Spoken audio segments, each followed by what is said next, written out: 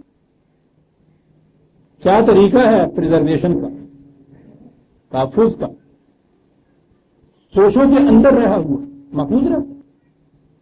فطرت نے تو یہ پیکیجنگ اس قسم کے بنائے ہوئے ہوتے ہیں ان چیزوں کے عزیزان مان، حیرت ہوتی ہے انسان کتنے عجیب پیکنگ کیا ہوا ہو، ان کے اندر رہنے دو. بس اس میں سے تھوڑا سا کھاؤ، ضائع مت کرو، بچا کے رکھو خوشوں کے اندر. ثم یاتی من بعد ذلک صبر شداد یاکلن ما قدمتم لهن الا قلیلا مما تحسنون. اس کے بعد خشک سالی آئے گی تو اس میں یہ جو رکھا ہوا ذخیرہ کیا ہوا اناج ہے یہ کام آئے گا، اسے احتیاط سے کھاؤ، سارا ہی نہ کھا جانا، اس میں سے بیج کے لیے الگ ضرور رکھ لیں. بھوک کی شدت میں یہ بھی نہیں سوچتا کہ اس میں سے بیج کے لیے رکھ لینا چاہیے، برے وقت کے لیے رکھ لینا چاہیے. اب تو آرام سے گزرتی ہے، عاقبت کی خبر بگا جانے کی. اللہ مالے کا دور، یہ نہیں کہا کہ سارا کھا جانا پھر کہیں سے مل جائے گا، بیج کے لیے رکھ لینا. پہلے یہ کچھ کرنا اور خوشوں کے اندر سنبھال کے رکھنا. جب یہ جمع کیا ہوا کھاؤ تو سارا ہی نہ کھا جانا، بیج کے لیے رکھنا. اندازہ لگا رہے ہیں کہ کیا نصیحتیں ہو رہی ہیں. ثم یاتی من بعد ذلک عام فیہ یغاث الناس وفیہ یعصرون، اس لیے کہ پھر اس کے بعد بارشیں ہوں گی، خشک سالی کے بعد کھیتیاں اگیں گی، انگوروں میں خوشے لگیں گے، تم پھر ان کے رس میں توڑو گے، خوشحالی کا زمانہ آئے گا. اس طرح سے درمیان کا عرصہ جو خشک سالی اور قحط سالی کا ہے اسے اس تدبیر کے مطابق بسر کر. پھر بیچ میں گیا، اس نے سنا، گیا سیدھا جا کے بات کے ہی بادشاہ کے کانوں میں یہ بات پڑی.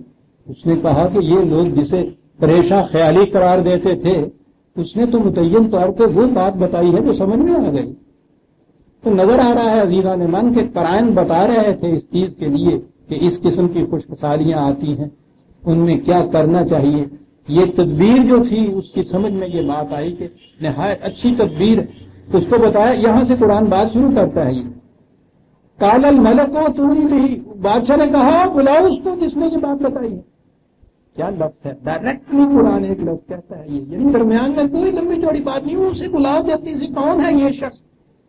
فلما جاء الرسول، جب اس کے بعد قاصد آیا. دیکھیں یہ لفظ رسول کا لفظ قاصد کے معنوں میں لغوی معنوں میں تو قرآن نے استعمال کیا ہے اس، اور رسول جب اصطلاحی معنوں میں آئے گا تو وہ تو صرف وہ خدا کا رسول ہوگا جو خدا کی وحی کو انسانوں تک پہنچائے. ہوتا وہ بھی پیغامبر اور قاصد ہی ہے، لیکن دونوں میں بڑا فرق ہوتا ہے. یہ قاصد عام انسانوں کا پیغام دوسرے انسانوں تک پہنچاتا ہے، وہ قاصد خدا کا پیغام انسانوں تک پہنچاتا ہے. اور اسی لیے ہمارے ہاں یہ احتیاط برتی گئی اور برتنی چاہیے کہ عام قاصد کو پیغامبر لکھتے ہیں اور رسول جو ہے اسے پیغمبر لکھتے ہیں، الف بیچ میں نہیں ڈالتے. اور یہاں تو عزیزان من رسول اور عام رسول میں اتنا فرق کیا جاتا ہے کہ تحریر میں بھی ہم لوگ اس میں احتیاط اور رکھنی چاہیے یہ احتیاط. جی جب وہ قاصد وہاں آیا اور اس نے آن کے کہا کہ بادشاہ نے کہا کہ لاؤ اس قیدی کو نکال کے. عزیزان من مقام وہ آ گیا ہے کہ جہاں وجد کرتی ہے بصیرت، رقص کرتی ہے روح انسان کی کہ مرد مومن کا کریکٹر کیا ہو. بے گناہ ہے، یوں ہی جیل خانے میں ڈالا ہوا ہے، پتہ نہیں کتنے سال گزر گئے، پہلے کتنے گزرے تھے جب اس قیدی سے یہ بات کہی تھی کہ جا کے ذکر کرنا قرآن کہتا، اس کے بعد کتنے سال گزرے۔ ایک بے گناہ قید خانے کے اندر بیٹھا ہے، اس سے آ کے وہ کہتا ہے کہ وہ چلو بادشاہ کو تو بڑی تمہاری بات پسند آئی ہے، وہ تو تمہیں بہت معزز بنا دے گا، چلو قید خانے سے نکلو۔ عزیزان من، کوئی بھی یہاں یہ ہوتا جوتی بھی نہ پاؤں گا۔ اور اگر ہم آپ اپنی سطح پہ سوچیں تو اس میں کوئی برائی کی بات نہیں، بے گناہ ہیں، یوں ہی قید خانے کے اندر ڈالے ہوئے ہیں۔ عزیزان من توجہ سے سنیے، مرد مومن کے کریکٹر کی بلندی کا مقام آتا ہے۔ قاصد سے کہا کہ بادشاہ سے کہو تمہارا شکریہ، لیکن میں ترحم خسروانہ کی بنا پر قید سے نہیں باہر آنا چاہتا۔ اس سے کہو کہ اس کو مقدمے کی تحقیق اثر نو کرائے، اور وہاں اگر میں بے گناہ ثابت ہوں تو پھر مجھے قید خانے سے باہر آئے، ویسے نہیں قید خانے سے باہر جاؤں گا۔ اللہ اکبر، اللہ اکبر، اسے کہتے ہیں کیریکٹر۔ ترحم خسروانہ کی بنا کے اوپر قید سے نہیں کرنا چاہتا، میری بے گناہی عدالت سے ثابت ہو پھر باہر نہیں۔ کیوں عزیزان من، مرد مومن کا مقام دیکھا، کسے کہتے ہیں؟ کہتے ہیں جاؤ اپنے بادشاہ سے کہہ دو، جاؤ اپنے بادشاہ سے کہہ دو، فرعون کا حکم آ رہا ہے کہ آؤ۔ وہ کہہ رہے ہیں کہ وہ دوسری چیز کے معزز بنانا چاہتا ہے۔ اس نے کہا جو بات میرے یہ سارے مہرتن نہیں بتا سکے اس شخص نے بتایا ہے، لاؤ اس کو میں مقرر بناؤ، معزز بناؤ، بادشاہ کا حکم۔ پھر اس قسم کے اعزاز و اکرام کی دعوت، کہا جاتا ہے کہ نہیں، یوں نہیں باہر آتا۔ اسے کہو کہ اگر مجھے باہر نکالنا ہے، اثر نو تفتیش کرائے میرے مقدمے، اور اس پہ اگر میں بے گناہ ثابت ہوں تو پھر میں آؤں گا جیل خانے سے باہر۔ یہ مقام ہے عزیزان من۔ ایک طرف میں نے کہا ہے کہ روح وجد میں آ جاتی ہے، اور دوسری طرف جب ہم دیکھتے ہیں کہ ہمارے ہاں کے روایت پرستوں نے کیا کیا، پتھر مارنے کو جی چاہتا ہے عزیزان من۔ حدیث ہے آپ کے ہاں، یہ بخاری کے اندر ہے، مجھے معاف رکھیے گا، اجازت نہیں دیتی حضور کی تقریر، بات کہنی پڑتی۔ حدیث یہ ہے کہ رسول اللہ جب اس آیت پہ پہنچے تو کہا کہ یوسف نے تو یہ کہا، اگر میں یوسف کی جگہ ہوتا تو فوراً باہر چلا جاتا۔ دیکھتے ہیں سازشیں یہودیوں کی کہاں تک گئی ہوئی۔ یوسف کو وہ اپنا پیغمبر سمجھتا، رسول اللہ جو ہے وہ حریف۔ یوسف کا مقام تو قرآن کی شہادت دے رہا ہے، انہیں کچھ کہنے کی ضرورت نہیں، وہ کہتا ہے کہ قرآن تمہارا شہادت دے رہا ہے۔ یوسف کے مقام بلند کے متعلق قرآن شہادت دے رہا ہے، یعنی اب یہودیوں کو یہ کچھ کہنے کی ضرورت نہیں کہ ہمارا پیغمبر تم دیکھو کتنا ہو گیا۔ تم خود کہتے ہو، اب خود کہتے ہو کہ اس کے بعد پھر نبی اکرم صلی اللہ علیہ وسلم کے خلاف تو کوئی بات آتی نہیں، وہ انہوں نے اس کے اندر یہ حدیث داخل کر دی آپ کے ہاں، اسہل الکتب بعد کتاب اللہ، صحیح طریقے جس کے متعلق اب بھی آج یہ کہا جاتا ہے اہل حدیث کی طرف سے کہ بخاری اور مسلم کی کسی ایک حدیث سے انکار کفر، اس میں انہوں نے یہ رکھ دیا کہ ہمارے رسول نے تو بقول تمہارے یہ کہا، بقول تمہارے یہ کہا، تمہارے خدا کی شہادت کی بنا پہ یہ کہا کہ میں نہیں آنا چاہتا، بے گناہ ثابت ہوں گا تو آؤں گا، اور تمہارے رسول نے معاذ یہ حدیث کہ میں اگر یوسف کی جگہ ہوتا تو جب یہ بات ہوئی تھی فوراً نہ کرنا، کلیجہ پھٹ جاتا ہے، کلیجہ پھٹ جاتا ہے۔ یہ ہے عزیزان من وہ حدیثیں اور روایتیں جن کے انکار کے اوپر مجھ پہ کفر کے پتے لگتے۔ عزیزان من اگر یہ کفر ہے تو شان رسالت محب کے تحفظ کے صدقے میں 1000 مرتبہ کافر بننے کے لیے تیار، میں اس کفر کے صدقے میں حضور رسالت محب کی بارگاہ میں سرخرو جاؤں۔ سن رکھیے عزیزان من زندگی کے اعتبار میں کسی ایسی حدیث کو جو قرآن کے خلاف ہو یا جس سے حضور رسالت محب صلی اللہ علیہ وسلم کی ذات اقدس پہ کسی قسم کا کام پڑتا ہو، میں اس کو جعلی وضعی کذب افتراء مانتا ہوں، انکار کرتا ہوں، 100 دفعہ انکار کرتا ہوں۔ اور میرے استاد مولانا ناصر دراج پوری نے فکر آگے لفظ کہا تھا وہ بہت بلند مقام سے کہتے ہو تم کہتے ہو کہ اس حدیث کے راوی بڑے مصدق ہیں. وہ کہتے تھے کہ اگر یہ حدیث ہے یہ جو رسول اللہ کی ذات کے اوپر تان پڑتا ہے قرآن کے خلاف ہے تو تم اگر کہو کہ اس کے راویوں میں جبریل بھی شامل ہے میں پھر بھی انکار کرتا ہوں. عزیزہ نے من ماموس رسالت میں آپ کیا کیا بتاؤں کہ کیا کیا سازشیں آپ کے ہوئی ہیں دیکھ رہے ہیں. ہاں کہا جاؤ قال ارجع الی ربک الی ربک جاؤ اپنے آقا کی طرف اپنے آقا کی طرف فاسألہ ما بال النسوۃ اللاتí قطعن ایدیہن اور جا کے اس سے پوچھو کہ وہ جنہوں نے اپنے ہاتھ زخمی کیے تھے ان عورتوں نے کیا سازش کی ان کی. تحقیق کراؤ اس مقدمے کی بادشاہ سے جا کے کہو ان ربی بکیدہن علیم. اس میں شبہ نہیں کہ میرا رب تو ان کی سازش سے واقف ہے تمہارا معاشرہ تو اس سے واقف نہیں ہے. یعنی میں اپنے خدا کے حضور تو بے گناہ اور معصوم چلا آ رہا ہوں آج بھی ہوں مجھے وہاں اسے کچھ کہنے کی ضرورت نہیں ہے. انسانوں کے معاشرے کو تو اس کا علم نہیں ہے اس کے لیے چاہتا ہوں کہ وہاں تحقیق کراؤ. کیا بات ہے قرآن کی کہاں وہ کہتا ہے وہ تو جانتا ہے. تو اب عزیزان من یہاں سے یہ بھی بات ثابت ہوئی کہ صرف اتنی سی بات اپنے دل میں یہ سمجھ لینا کہ صاحب میرا اللہ تو جانتا ہے نا میں سچا ہوں سمجھے دنیا جو کچھ کہہ دیا کہ بالکل غلط ہے یہ بات. سچے کو اس معاشرے میں اپنی سچائی کو ثابت کرنا ہوگا. اس لیے کہ سچائی اور جھوٹ کا تعلق انسان کی ذاتی ذات تک محدود نہیں رہتا. معاشرے میں یہ انفیکشن کی چیز ہوتی ہے پھیلتی ہے متعدی مرض کی طرح یہ چیز پھیلتی ہے. کیوں یہ عام ہو گئی آپ کے یہاں کی یہ جھوٹ اور بد معاملگی اور یہ کرپشن جس سے کہا وہ کہتا ہے سارے کرتے ہیں. یہ چیز سچے کے لیے ضروری ہے کہ وہ اپنی سچائی کو لوگوں کے اندر بھی ثابت کرے. اور میں مانتا ہوں کہ وہ حدیث یقیناً صحیح ہوگی جس میں یہ ہے کہ شام کے جھٹپٹے میں حضور باہر تشریف لے جا رہے تھے ساتھ ایک عورت تھی ادھر سے کوئی صحابی گزر رہے تھے. آپ نے وہاں سے آواز دی اسے کہ دیکھنا بھائی یہ میرے ساتھ میری بیوی تکیہ ہے. اللہ اکبر. آپ سوچتے ہیں کہ کہیں ضرورت تھی اس وقت یہ کہنے کی حضور کے متعلق وہ تو امہات المومنین تھی یہ رسول کے متعلق لیکن حضور نے یہ ایک اسوہ نمونہ ہمارے لیے قائم کیا کہ بڑا ضروری ہے معاشرے کے اندر ایسا رہنا کہ اپنی صداقت کو اپنی پاک بازی کے متعلق کسی قسم کا کوئی شبہ تک کہیں نہ گزرے. ایسے حالات نہ پیدا ہونے دینا کہ جی کوئی پرواہ نہیں ہے جو کچھ کہتا ہے کہنا تو بالکل نہیں. صداقت کو ثابت کرو. یہ حضرت یوسف علیہ السلام نے کہا میں کہتا ہوں کہ یہ حضور کا جو یہ فرمان تھا اس سے کہ بھائی میرے ساتھ میری بیوی ہے یہ ہے وہ چیز یہ ہے سچی حدیث. ہاں جی بادشاہ نے پھر وہ نئے سرے سے مقدمے کی سماعت ہوئی.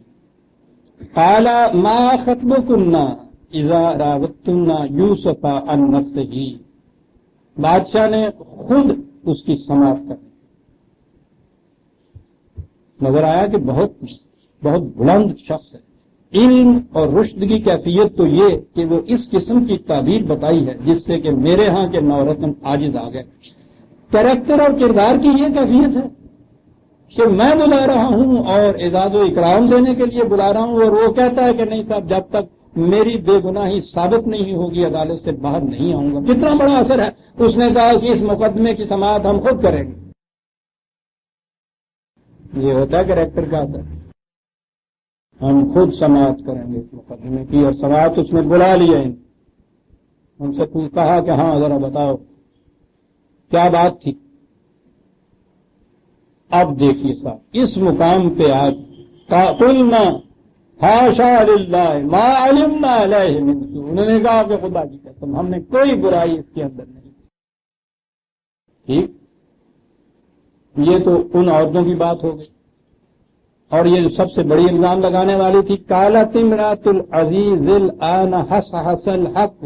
آہا آہا حس حس کیا لفظ قرآن میں یہ آپ اندر بیٹھے ہوئے ہوں پرندہ اس طرح سے اترے کہ اس کے پروں کے پھڑپھڑاہٹ کی آواز آپ کو آئے تو وہ ایسا نمایاں ہو جاتا ہے اس کا آنا کہ چھپ نہیں سکتا. پرندہ اگر پر سمیٹ کے آتا ہے تو پتہ ہی نہیں چلتا. اور اگر اس کے پروں کی آواز جو ہے وہ اس طرح سے سرسراہٹ کے ساتھ فضا میں گونجتی ہے، پرندہ نہ بھی نظر آئے تو معلوم ہوتا ہے کہ پرندہ ہے کہیں. یہ لفظ یہاں استعمال کیا ہے قرآن نے. اس نے کہا کہ اب جو صداقت اس طرح سے سرسراہٹ کے ساتھ پھڑپھڑاہٹ کے ساتھ آسمان سے نیچے اتر آئی ہے تو میں بھی کس طرح سے انکار کر سکتی ہوں. انا راودتہ عن نفسہ وانہ لمن الصادقین. ہم نے اس کو بہلا پھسلانا چاہا اس کے ارادے سے. یہ تو بڑا ہی نیک بخت انسان. یوسف بھی کھڑے. سنیے کہ یہ پروسیکیوشن والا ملزم کیا وہاں کہتا ہے. کہا کہ اس سے یہ نہ سمجھ لیا جائے کہ میں انہیں ذلیل کرنا چاہتا تھا کہ آ کے اس کا اعتراف کرے کہ میں بے گناہ تھا اور انہی کی وہ سازش تھی. میرا مقصد یہ نہیں تھا. ذالک لیعلم انی لم اخنہ بالغیب. صرف یہ بتانا تھا کہ وہ جس نے مجھ پہ احسان کیا تھا میں نے اس کے خلاف خیانت نہیں کی.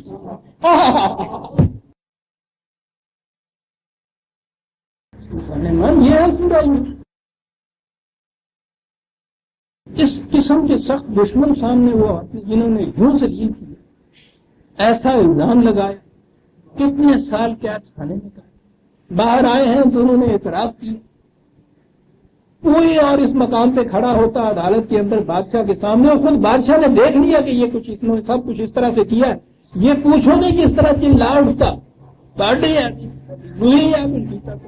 ساری بالکل اور حق میں جانب تھا. اگر سینے سے یہ انتقام کے جذبے بھڑکتے یہاں تو سوال ہی نہیں پیدا ہوتا. یہاں ان سے کہا گیا ہے کہ میں نے یہ اس لیے نہیں کہا کیا کہ تمہیں ذلیل کیا. مقصد صرف اتنا سا تھا ہو کہ جس نے مجھ پہ احسان کیا تھا اس میں اس پر اس طرح ثابت کر دیا جائے کہ میں نے اس کی عدم موجودگی میں اس سے خیانت نہیں کی. کیوں خیانت نہیں کی تھی؟ پھر سنیے اگلا پہ. ٹھیک ہے ہم تو یہی کہیں گے کہ خیانت کرنا بری بات ہے. میں اس بات کی بات میں نہیں ہوتا جس کو بری اور اچھی کہتے ہیں. آپ کو معلوم نہیں ہے کہ فلسفے اور ایتھکس کی دنیا کے اندر اتنا اہم سوال ہے یہ گڈ اینڈ ایول کا کہ یہ اچھی بات ہے یہ بری بات ہے. یہ کسے کہتے ہیں اچھی بات، کسے کہتے ہیں بری بات؟ آپ کے ہاں کسی کو دھوکہ دینا مار دینا انتہائی درجے کا جرم عظیم ہے. ٹھگوں کے ہاں مذہب یہ تھا ان کا. صبح نکلتے تھے تو دیوی کے ہاں یہ منت مان کے جاتے تھے کہ آج جس کو ہم گلا گھونٹ کے ڈوب کے لائیں گے 5واں حصہ تیرے حضور آ کے چڑھائیں گے. جس وقت تو کامیاب ہوتا تھا انتہائی نیکی کا کام اسے شمار کرتا تھا. لڑکے کی شادی نہیں ہوتی تھی جب تک یہ نہ کر دے. کتنا اچھا سمجھا جاتا تھا. تو یہ جو فلسفے میں یا وہ ایتھکس جس کو کہتے ہیں اس میں یہ سوال جو ہے 1000 سال سے چلا آ رہا ہے کہ اچھا کس کو کہتے ہیں اور برا کس کو کہتے ہیں. اور ان کے ہاں یہ چیز ہے کہ اچھائی اور برائی ریلیٹیو ٹرمز ہیں، اضافی چیزیں ہیں. ایک حالت کے اندر ایک ہی چیز اچھی ہو جاتی ہے دوسری وقت میں وہی چیز برائی ہو جاتی ہے. قرآن نے آگے کہا کہ اچھے اور برے کا گڈ اینڈ ایول کا فیصلہ تمہارا ذہن نہیں کر سکتا. خدا کا میزان اس کو بتا دا جسے وہ گڈ کہے وہ گڈ، جسے اس نے ایول قرار دیا ایول. اور ہمیشہ کے لیے ہر حالت میں ہر زمانے میں غیر متبدل طور پر اچھے اور برے کی فہرستیں دے دی قرآن. فلسفے کی دنیا سے سوال ہی نکال دیا باہر. یہ بات جو کہی کہ میں نہیں چاہتا تھا کہ اپنے محسن سے خیانت کروں تو اس لیے کہ وہ ان اللہ لا یہدی قید الخائنین، اس لیے کہ خیانت کرنے والوں کی تدبیروں کو خدا کبھی کشاد کی راہ نہیں دکھاتا. اس لیے میں نے یہ کیا. مقصد بھی یہ بتا دیا کہ کیوں یہ کیا گیا قید الخائنین. ہاں اب پھر وہ عزیز کی بیوی پھر بولی وما ابرئ نفسی ان النفس لامارۃ بالسوء الا ما رحم ربی. یہاں پھر ہمارے یہاں کے مفسرین کہتے ہیں اس کا ترجمہ یہ ہے کہ میں اپنی ذات کو معصوم نہیں ٹھہراتا، بری ذمہ نہیں ٹھہراتا. نفس امارہ تو برائی کی طرف آدمی کو حکم دیتا ہی رہتا ہے، بس جس پہ خدا رحم کرے اس کی ضرورت. یعنی یہ کہتے ہیں کہ یہ حضرت یوسف علیہ السلام نے یہ بات کہی کہ میں اپنے آپ کو بے گناہ نہیں ٹھہرا سکتا. تو یہ سارا کچھ جو کچھ یہ کرایا گیا یہ سارا جو کہا نہیں کرایا گیا. وہ تو اس لیے انہوں نے کہا تھا نا وہاں مقدمہ دوبارہ اس کی تفتیش ہو تاکہ میری صداقت ثابت ہو جائے عدالت کہ میں بے گناہ تھا. اب یہاں یہ چیز کہا کہ نہیں صاحب کہتے ہیں یہ اگر ہے انکسار فرمایا تھا. یہ اسی عزیز مصر کی بیوی کا قول چلا آ رہا ہے جس نے کہا کہ ہاں یہ ٹھیک بات ہے کہ اس میں کوئی برائی نہیں ہم نہیں کیا. اور کہا کہ بات یہ ہے کہ اس وقت تو میں یہ کہتی تھی پہلا جب مقدمہ ہوا ہے کہ میں بالکل مظلوم ہوں. یہ میں اب اقرار کرتی ہوں کہ میں بری ذمہ نہیں تھی میں نے یہ جرم کیا. اور اس کے بعد یہ کہ یہ انسان کے اندر ایک نفس ہمارا ایسا کرتا ہی رہتا ہے. یہ وہ ہے جس نے یہ بات کی. بات لمبی ہو جائے گی منٹ ہیں 3. قرآن نے بھی یہاں نفس ہمارا کہا ہے ایک جگہ نفس لوامہ کہا ہے اور آخر میں اہل جنت کے لیے نفس مطمئنہ کہا ہے. تو ہمارے ہاں بھی نفس کی یہ 3 تقسیمیں کی جاتی ہیں 3 کیٹیگریز بیان کی جاتی ہیں. ہمارے ہاں بھی یہ ایک مسئلہ اہم سا ہو گیا ہے کہ نفس ہمارا تو ہر انسان کے ساتھ لگا ہی ہوا. اور اس کے بعد جیسے یہ ہے نا کہ ہر برائی کرنے کے بعد یہ کہتا ہے کہ ساتھ شیطان نے یہ کچھ کرایا یعنی یہ بری ذمہ ہے اس نے کرایا لے جاؤ جہنم میں. اس کو شیطان نہیں کہا جاتا تو نفس ہمارا کہا جاتا. کہ جی وہ تو دیکھیے نا نفس ہمارا ساتھ لگا ہوا ہے اس کی وجہ یعنی میری وجہ سے یہ نہیں ہے وہ نفس ہمارا جیسے کہیں باہر کھڑا ہوتا ہے. تو یہ بات جو ہے اس کی تشریح پھر ذرا اور لمبی. اخلاقیات کی دنیا میں اسے بڑی اہمیت حاصل ہے بڑی ڈسکشن ہے اس کے اوپر یہ. اور چونکہ قرآن نے بھی یہ 3 لفظ کہے ہیں 3 اصطلاحیں استعمال کی ہیں ضروری ہے کہ اس کی بھی وضاحت ہو جائے.